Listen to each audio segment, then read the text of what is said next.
Bem-vindos à Educação Médica Continuada da Sociedade Brasileira de Anestesiologia. Meu nome é Chiara Gatto, sou médica anestesiologista e o tema que iremos abordar hoje será principais planos de imagem do eco transesofágico, como adquirir.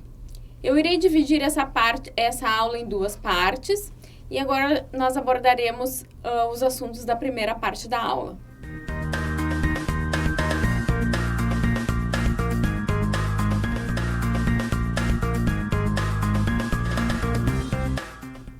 Eu não tenho nenhum conflito de interesse financeiro, eu só tenho um conflito de interesse pessoal. Eu sou uma grande entusiasta da anestesia cardíaca e toda tecnologia que beneficia o meu paciente, eu tenho um grande interesse de aprender e um grande interesse também de divulgar. Os objetivos dessa primeira parte da aula são aprender como manipular a sonda do eco transesofágico e como que através da manipulação da sonda a gente forma as imagens para interpretar. O eco transesofágico nada mais é que um gastroscópio com cristais piezoelétricos na ponta desse gastroscópio que realizam as imagens de ultrassom. Nós podemos controlar essa ponta onde ficam os cristais piezoelétricos através de controles que ficam na manócula da sonda do eco transesofágico. Então, através desses controles, a gente pode movimentar delicadamente a ponta da sonda para adquirir diversos planos de imagem do eco transesofágico do paciente. Diferente do eco transtorácico, que nós podemos alterar livremente, a posição do transdutor no tórax do paciente, o eco transesofágico ele fica resumido ao esôfago e um pouco do estômago do paciente. Por isso que é importante entender como se manipula a ponta do ultrassom, ou seja, como se modifica os cristais, para a gente entender como se formam as imagens do eco transesofágico. Bom, esses são os controles, os principais controles, A manócula mais clara, a cinza claro, ela faz a flexão anterior do eco transesofágico ou uma flexão posterior. A manócula menor, em cinza mais escuro, ela lateraliza a ponta do eco transesofágico e esses botõezinhos ao lado, ela muda a angulação de como o ultrassom vai incidir sobre a estrutura. Existe, na maioria dos ecos transesofágicos, uma trava. Ou seja, o eco transesofágico, quando você manipula, ele pode ficar numa posição e esse botão, ele trava essa posição. À direita da tela, eu mostro uma fotografia de um eco transesofágico com a ponta bem anteriorizada. A recomendação é não travar para que a gente sempre movimente o eco transesofágico numa posição neutra. As contraindicações absolutas da passagem da sonda do eco transesofágico são principalmente as doenças esofágicas, ou seja, uma cirurgia de esôfago prévia, uma perfuração esofágico prévia, um tumor de esôfago, ou também sangramento do sistema gastrointestinal ativo. As contraindicações relativas também estão associadas ao trato gastrointestinal e também outras patologias, como coagulopatia, varizes de esôfago. Sempre quando o paciente tiver uma contraindicação relativa, é determinante que o médico anestesiologista ou quem for fazer o eco transesofágico converse com a equipe, com o paciente, para avaliar o risco do procedimento com o benefício que ele vai trazer ao paciente. Bom, então como que nós iremos manipular a sonda do eco transesofágico para realizar essas imagens do coração do paciente? A gente vai avançar a sonda dentro do esôfago do paciente ou retirar. A gente pode fazer flexão anterior ou posterior, lateral, ou a gente pode mudar o ângulo de incidência sobre a estrutura do feixe de ultrassom. O primeiro movimento e um dos movimentos mais utilizados é avançar e retirar a sonda do eco transesofágico, sempre lembrando em realizar esse movimento em posição neutra para que não haja nenhuma lesão às estruturas. Conforme eu avanço a sonda do eco, eu irei realizar a imagem das diversas estruturas que eu encontro ao longo do caminho. Colocando a sonda do eco em torno de 20, 25 centímetros do incisivo até a ponta da sonda, eu estarei fazendo imagens dos vasos da base. Se eu prosseguir mais 10, em torno de 5, 10 centímetros, o eco transesofágico irá ficar em posição esôfago médio, ou seja, ele estará atrás do átrio, dentro do esôfago do paciente e irá realizar imagens através do átrio esquerdo do paciente. Se eu prosseguir mais um pouco, em torno de 40, 45 centímetros, eu estarei colocando a sonda na transição esôfago-gástrica e irei realizar essas imagens através do estômago do paciente. Em geral, o eco estará em contato com a parede inferior do ventrículo esquerdo. Se eu avançar mais um pouco a sonda, em torno de 50 a 55 centímetros, a sonda estará dentro do estômago do paciente e o fecho de ultrassom irá ver o coração através da ponta do ventrículo esquerdo. O primeiro movimento que deve se realizar para adquirir as imagens do eco transesofágico é o movimento de avançar e retirar a sonda do eco transesofágico dentro do esôfago do paciente. Sempre lembrando de realizar essa manobra com o eco em posição neutra, ou seja, nem anteriorizado, nem posteriorizado. Quando a sonda do eco transesofágico está em torno de 20, 25 centímetros dos incisivos do paciente, ela está numa posição esôfago superior, onde a sonda irá realizar imagens dos vasos da base do paciente. Se eu introduzir mais ou menos em torno de 10 centímetros, eu estarei numa posição esôfago médio, ou seja, de 30 a 35 centímetros dos incisivos do paciente e irei realizar imagens através do átrio esquerdo. Se eu introduzir mais ou menos em torno de 10 centímetros novamente, ou seja, de 30 a 40 centímetros, eu estarei na transição esôfago-gástrica e farei as imagens transgástricas. E se introduzir mais um pouco, ou seja, entre 40 a 50 a 55 centímetros dos incisivos do paciente, eu irei realizar as imagens transgástricas profundas. Então, esse slide demonstra a primeira figura, quando a sonda do eco está numa posição esofágica superior, ou seja, está realizando imagem dos vasos da base.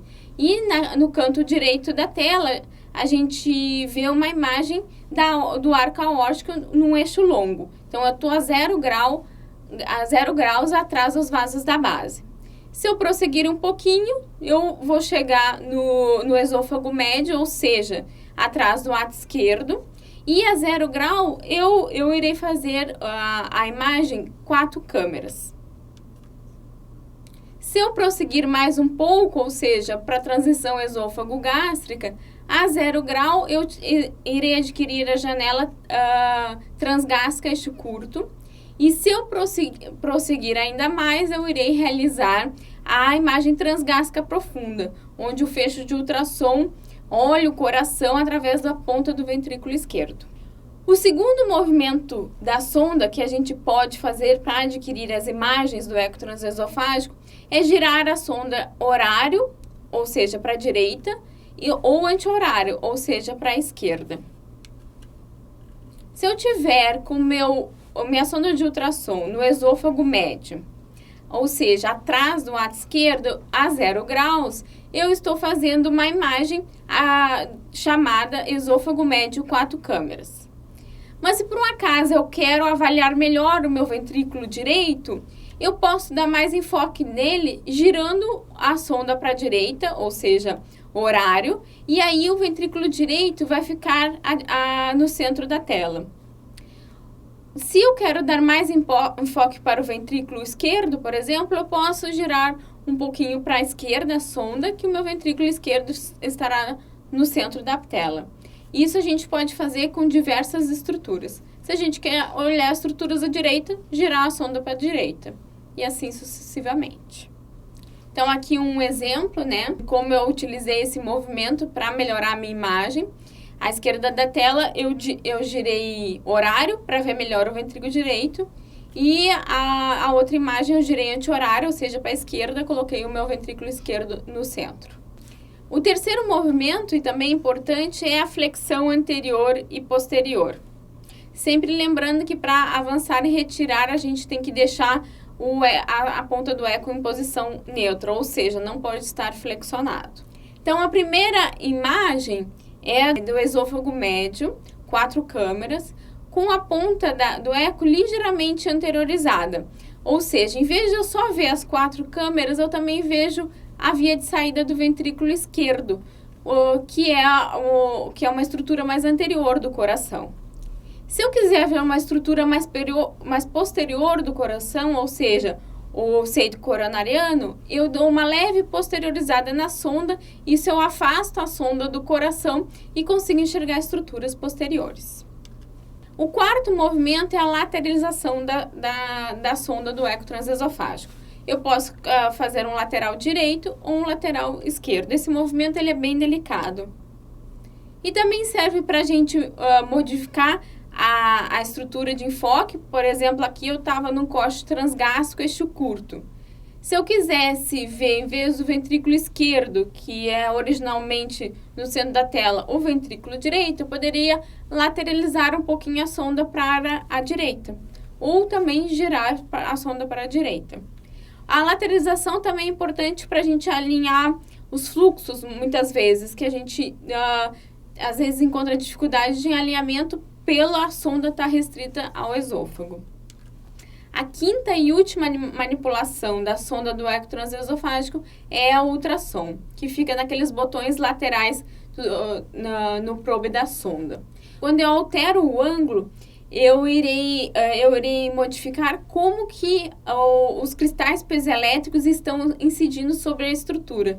Então, não há movimento físico da sonda, e sim somente na incidência dos feixes de ultrassom. Então, nessa figura do livro do Dr. Perrino, demonstra exatamente o que você modifica angulando a sonda do paciente. Então, à esquerda da tela, eu vejo onde está a minha sonda posicionada, que ela está no esôfago médio, atrás do átrio esquerdo. Se eu tiver a 0 grau, eu vou demonstrar aquela primeira figura, que é o corte 4 câmeras. Ou seja, eu tenho meus 2 átrios e os meus 2 ventrículos. Se eu angular a sonda os cristais para 90 graus, eu vou ter uma imagem ortogonal daquela minha primeira imagem. Eu vou ter somente o ventrículo esquerdo, né? Se em 4 câmeras eu vi a parede lateral e a parede septal, agora em 2 câmeras eu consigo ver a parede anterior e a parede inferior. Aqui também uma imagem interessante para a gente entender a angulação. A 0 graus, eu tenho o ventrículo esquerdo à direita da tela. Se eu mexer a angulação da sonda para 180, eu vou ter uma imagem espelho. O meu ventrículo esquerdo vai ficar à esquerda da tela. Entre 0 e 180 graus, a gente irá realizar a imagem das diversas estruturas do coração. Através da angulação, a gente consegue fazer múltiplas imagens da mesma estrutura, porque a gente está tratando de uma ecocardiografia em 2 dimensões, só que o coração tem 4 dimensões. Então, eu não posso fazer uma só imagem e dizer que aquela é uma válvula mitral inteira. Por exemplo, se o paciente tem uma insuficiência mitral e o jato regurgitante é entre A3 e P3, se eu fizer somente o corte 4 câmeras, eu não irei enxergar o jato regurgitante. Eu não irei saber que o paciente tem insuficiência mitral. Se eu usar também o esôfago médio, o eixo longo, eu também não irei ver A3 e P3, então, consequentemente, eu não irei ver o jato regurgitante. Eu só irei ver esse jato regurgitante quando eu colocar as imagens do plano comissural e do plano 2 câmeras. Também, através do ângulo, eu posso fazer a imagem da estrutura num eixo longo e num eixo curto. Isso faz com que a gente consiga imaginar a estrutura como um todo, né? Então, acima da tela, a gente vê a imagem da válvula aórtica em eixo curto, né? Com a imagem clássica de aspecto triangular, com os folhetos abertos. E eu adquiro essa imagem com uma angulação em torno de 45 graus. Se eu somar 45 graus com 90, isso vai dar em torno de 135 graus. Eu vou ter a minha imagem da válvula aórtica num eixo longo. Então, eu irei ver a válvula de uma outra maneira. Com esses 4 movimentos da sonda do eco transesofágico, associada à mudança de incidência do feixe de ultrassom, eu consigo adquirir os 28 planos de imagem do eco transesofágico, que é recomendado tanto pela Sociedade Americana de Ecocardiografia, junto com a Sociedade de Anestesia Cardiovascular, e também aqui no Brasil, pelo consenso, brasileiro de Ecocardiografia Transesofágica Perioperatória, da Sociedade Brasileira de Anestesiologia e do Departamento de Imagem Cardiovascular da Sociedade Brasileira de Cardiologia, que foi publicado agora em janeiro de 2018. E este consenso ele está online para todos os associados, para os senhores poderem revisar todos esses conceitos do eco e aprimorar o aprendizado no eco transesofágico. Nessa primeira parte da aula, nós abordamos como manipular a sonda do eco transesofágico. Também falamos um pouco sobre segurança na manipulação da sonda. Citamos algumas contraindicações relativas e absolutas, da passagem do eco transesofágico, e demonstrando que, como manipulando a sonda do eco transesofágico associada à mudança de ângulo, eu posso formar as imagens de ultrassom e adquirir os 28 planos de imagem recomendados pelo nosso consenso brasileiro de ecocardiografia transesofágica intraoperatória. Muito obrigada pela atenção dos senhores e continuaremos este mesmo assunto na parte 2 desta aula.